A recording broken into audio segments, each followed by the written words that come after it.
Mitchell. She's 5 novels into a terrific career, and I find her narrative voice completely fresh and utterly addictive. I asked, she said yes. 7 down. Then, Zoe Sharp. If I were a woman, I'd be Zoe.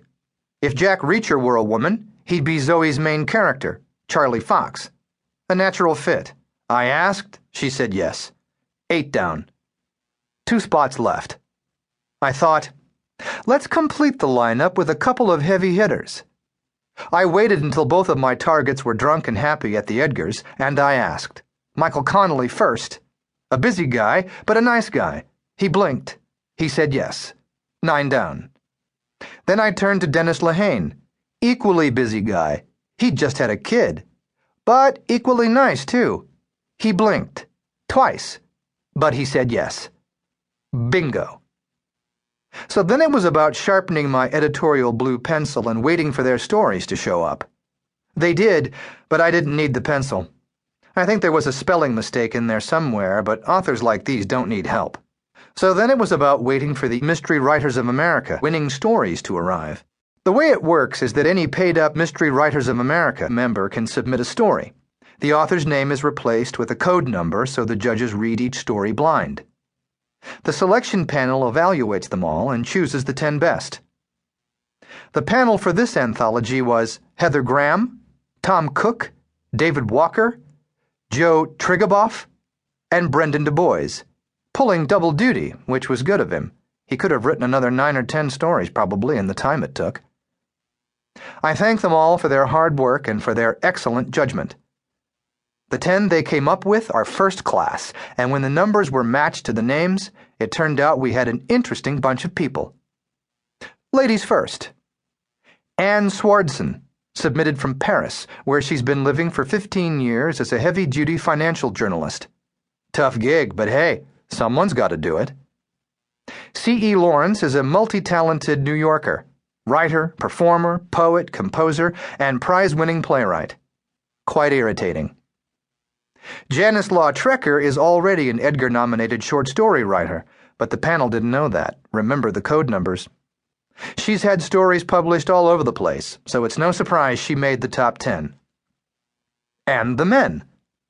Rick McMahon is a special agent with the Department of Justice, so he walks the walk, and naturally he's also published here and there. Adam Meyer is an accomplished movie and TV writer and novelist and short story writer who comes from New York but lives in D.C. Michael Neiman is a German guy who lives in Oregon and is mostly a nonfiction writer specializing in African and global issues. Orest Stelmach is a thriller writer from the Northeast. He's fluent in 4 languages, which is 4 more than me on an average day. Daryl James lives in California and Arizona and is a multi-published and award-winning short story writer and also a debut novelist. Steve Lisco lives in Connecticut and is also a published novelist and short story writer.